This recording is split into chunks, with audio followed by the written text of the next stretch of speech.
स्वच्छता सर्वेक्षण 2022 चलाया जाएगा। पूरे देश में इसकी तैयारी जोरों पर है। जमशेदपुर शहर के टॉप में लाने के लिए जमशेदपुर अधिसूचित क्षेत्र समिति अनोखी पहल भी कर रही है, लेकिन दूसरी तरफ शहर में कूड़े का ढेर लगा हुआ है। ऐसे में अब क्या शहर स्वच्छता सर्वेक्षण में अव्वल आ पाएगा? स्वच्छता सर्वेक्षण के लिए जिला कर रहा तैयारी। कर्मचारियों के लिए चल रहा सफाई मित्र सम्मान समारोह। दूसरे विभाग के लोग भी ले रहे सफाई अभियान में हिस्सा। डोर टू डोर कचरा उठाने वालों का किया गया सम्मान। दूसरी तरफ शहर में बढ़ गया है कचरा। कई जगह लगा कूड़े का ढेर, उठाव में परेशानी। अब सवाल यह कि कैसे शहर आएगा टॉप पर। लौह नगरी जमशेदपुर, क्लीन सिटी और ग्रीन सिटी। पूरे देश में जमशेदपुर को स्वच्छता सर्वेक्षण 2022 में टॉप में लाने के लिए प्रशासन अपने कर्मचारियों का मनोबल बढ़ा रहा है। स्वच्छता सर्वेक्षण को लेकर कई काम किए जा रहे हैं। पूरे राज्य में सिर्फ जमशेदपुर में पहली बार वातानुकूलित शौचालय बनाया गया। वाहनों से डोर टू डोर कचरा उठाव शुरू किया गया। शहर के सभी सड़कें चौड़ी की गई और सड़क किनारे पौधे लगाए गए। सड़कों पर दिन रात सफाई हो रही है। गंदी दीवारों के साथ सभी दीवारों पर अलग अलग पेंटिंग की जा रही है। शहर के चौक चौराहों पर बैनर के जरिए सफाई के प्रति जागरूकता। पूरे शहर को प्लास्टिक मुक्त और नशा मुक्त बनाया गया। हम यही सिखलाते हैं सारे जन को कि ना गंदा करें ना करने देंगे, इसलिए कि हम जब साफ है तो हमारा वातावरण भी साफ होना चाहिए। हम यही चाहते हैं कि अगल बगल आदमी को यही समझाते हैं कि गंदा मत कीजिएगा। लोगों ने सभी सफाई कर्मचारियों और जितने भी हमारे ऑफिस के कर्मचारी हैं, ड्राइवर हैं, उन लोगों का सम्मान समारोह किया गया है। ये सम्मान समारोह हम लोग को बहुत दिन पहले ही करना था, बट कोरोना काल को देखते हुए हम लोग नहीं कर पाए थे। प्रशासन की कोशिश लगातार जारी है, लेकिन शहर के कई इलाकों में इन दिनों कचरे का अंबार लगा हुआ है। मरीन ड्राइव तो कचरे से पूरी तरह से पट गया है। आम लोग परेशान हैं, लेकिन प्रशासन कचरे को निष्पादित करने की बात भी कह रहा है। 10 महीना हो गया यहाँ पर शहर का पूरा गंदगी एक तरह से पूरे क्षेत्र को गंदगी कर रहा है। सोनारी जैसे अच्छे इलाके में, साफ सुथरा इलाका में मेरीन ड्राइव बना था, उस समय में शायद कंपनी या सरकार का ये सोच होगा कि एक अच्छा वातावरण, लोगों को सुबह में मॉर्निंग वॉकिंग की व्यवस्था, साफ सुथरा इलाका देने का। लेकिन ये कचरा जब से डंप होने लगा है तब से यहाँ निकलना मुश्किल हो गया। विस्तारण का प्लांट लगा लेंगे। इसके इतर भी हम लोग जो है 15th फाइनेंस से उसी जगह पे जो है वेस्ट टू कंपोस्ट और उसके एक स्टेप आगे हम लोग जो है waste to energy and waste to biogas का प्रोविजन ला रहे हैं। तो हम लोग जल्द ही उस पर जो है, जब वहाँ पे कचरा संधारित हो गया है, उसको सेग्रीगेट करते हुए उसको गीला कचरा को हम लोग कंपोस्ट बनाएंगे और सूखा कचरा को हम लोग रिसाइकलिंग करते हुए उसमें वेस्ट टू एनर्जी और बायोगैस बनाया जाए। 2022 में स्वच्छता सर्वेक्षण में जमशेदपुर टॉप पर आए, इसकी हर कोई कामना कर रहा है, लेकिन प्रशासन को थोड़ी और मशक्कत करनी होगी।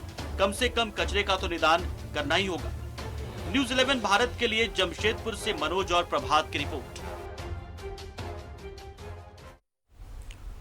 और सीधा रुख करेंगे जमशेदपुर का सहयोगी प्रभात हमारे साथ बने हुए हैं। प्रभात, स्वच्छता सर्वेक्षण 2022 में किस तरीके से जमशेदपुर को टॉप में लाया जाए, इसके लिए क्या तैयारी की जा रही है प्रशासन की तरफ से?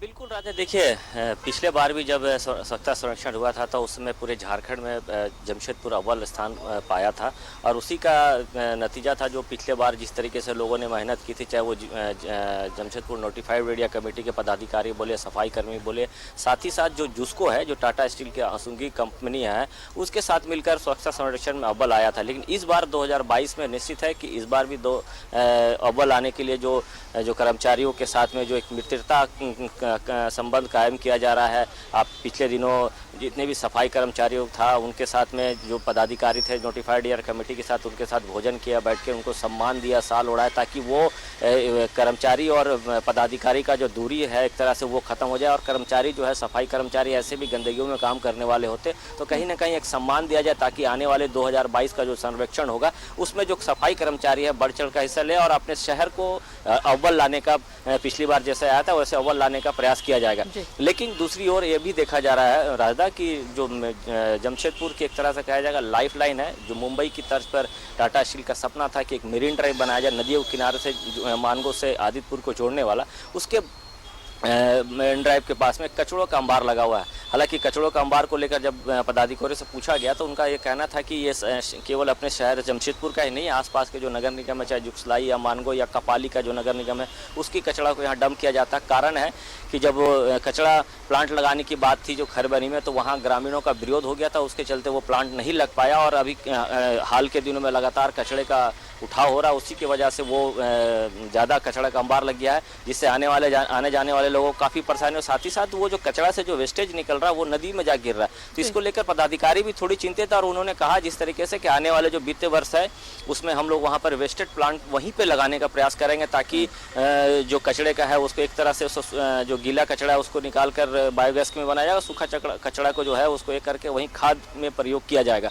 तो इसकी बात कही जा रही है कि वित्त वर्ष में वो काम पूरा कर लिया जाएगा। लेकिन कहीं ना कहीं दुर्गा पूजा का वक्त है, अभी दुर्गा पूजा के समय में मेरीन ड्राइव में आवाजाही बहुत ज़्यादा होता है और कहीं ना कहीं हम कहें तो लोग जो पूजा के समय में उस तरह आने जाने वाले लोगों को इतना गंदगी का एहसास होता है कि मानो कि वहाँ लग रहा है कि हर समय गंदगी ही रहता है। तो इसको लेकर जो जिला प्रशासन ने जो जमशेदपुर नोटिफाइड एरिया कमेटी के जो पदाधिकारी हैं उन्होंने जिला प्रशासन जो उपायुक्त को एक पत्र लिखा है ताकि हमें टाटा स्टील से बात कर, क्योंकि टाटा स्टील का ये एरिया है और लीज क्षेत्र में पड़ता है, तो टाटा स्टील से बात करके वहाँ पे एक ज़मीन दिया जाए ताकि वो जो वेस्टेड प्लांट लगाने की बात करें, जैसे टाटा स्टील अपना वेस्टेड प्लांट लगा कर रखा है उसी तरह छोटे छोटे 2-3 यहाँ प्लांट लगाया जाए ताकि वो जो कचरा का निष्पादन हो सके। अगर खैरबनी में प्लांट बन गया रहता तो ये स्थिति उत्पन्न नहीं होती। लेकिन कहीं ना कहीं जिला प्रशासन थोड़ी से अगर समय निकाल के टाटा स्टील से बात कर अगर वहाँ ज़मीन उपलब्ध करा देता तो आने वाले दिनों में जो कचड़े का अंबार लगा वो ख़त्म हो जाएगा। लेकिन सही बात है कि अगर 2022 में अगर हमें अपने शहर को नंबर 1 लाना है तो इन सारी जो प्रक्रिया है उससे पूरा करते हुए आने वाले दिनों में कुछ साफ़ सफाई करना होगा, तब जाके हम कहें कि हाँ। हालांकि जो शहरी क्षेत्र है राजा, उस शहरी क्षेत्र में अमूमन देखा जाता है कि उस तरीके से, क्योंकि शहरी क्षेत्र में 2 निकायें काम करती है, एक तो अपना नगर निगम है जो नोटिफाइड एरिया कमेटी, या दूसरा टाटा स्टील का जो साफ सफाई का अभियान रहता है। क्योंकि टाटा स्टील जो अपने साफ सफाई अपने क्षेत्र में काफ़ी साफ सफाई रखता है, हर दिन अगर कहा जाए तो रोड पे झाड़ू मारा जाता है, कचड़ों को उठाया जाता है, प्रॉपर उसका जो अपना प्लांट है वहाँ ले जाकर उसको डिस्पोजल किया जाता है। लेकिन जो नगर निगम का क्षेत्र है वहाँ पे ये देखा जाता है। पदाधिकारी ने लोगों से यह भी अपील की कि जो डोर टू डोर कचरा उठाव का जो कार्य किया जा रहा है उसमें लोग सहयोग करें, ताकि जो बहुत जगह ऐसा देखा जाता है कि लोग सहयोग नहीं करते और कचरे को जमा करके फिर ले जाकर मेन ड्राइव के पास फेंक देते हैं। अपने शहर को साफ और स्वच्छ रखने की जिम्मेदारी वहां के रहने वाले लोगों की भी होती है,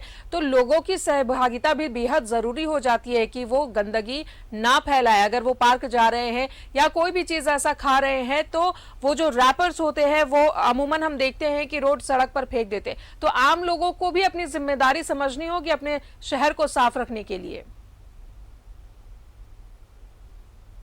बिल्कुल, देखिए राजा, देखिए मैं इसीलिए कह रहा था, पहले भी बता रहा था कि जो नोटिफाइड एरिया कमेटी के जो पदाधिकारी हैं उन्होंने लोगों से अपील की जो कचरा जब उठता है तो उसको कम से कम प्रॉपर जो कचरा उठाने वाले लोग आते हैं उनको दे दिया करें, ना कि वो आप कचरा को जमा करके ले जाकर वहाँ फेंक देते हैं। चाहे वो आप पार्क में जा रहे हो चाहे रोडों पर घूम रहे हो, तो ऐसा ना हो कि रैपर जैसे आपने कहा, और प्लास्टिक बहुत हानिकारक होता है पूरे पर्यावरण के लिए, शरीर के लिए तो है ही, पर्यावरण के लिए भी हानिकारक है। प्लास्टिक वो गलता नहीं है, उसके चलते कई ऐसी समस्याएं, कई ऐसी बीमारियाँ हो जाती है। और जो कचड़ों का अंबार होता है, जब गैया जो वो प्लास्टिक खा लेती है तो कई बार गायों की मौत भी हो जाती है, क्योंकि प्लास्टिक गलता नहीं है, पेट में जाके उसकी प्रॉब्लम होने लगती है। तो इसलिए आम आदमी को भी अपनी सहभागिता दिखानी होगी, अपनी सहयोग करना होगा, तभी जाकर हम कहेंगे कि आने वाले 2020 में जो सुरक्षा संरक्षण होगा, हम अपने शहर को फिर से अव्वल लाने का जो प्रयास कर रहे हैं वो फिर से एक बार 2022 में अव्वल आए।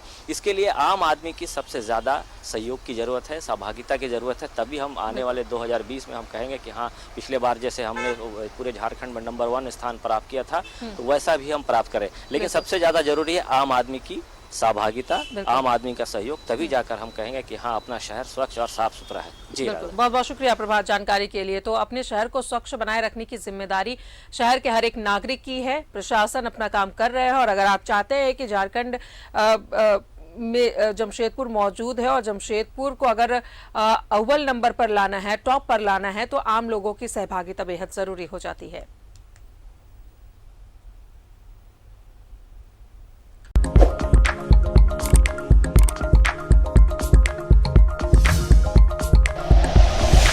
Like and share videos, subscribe करें हमारा चैनल और प्रेस करें बेल आइकॉन। News 11 भारत, सच है तो दिखेगा।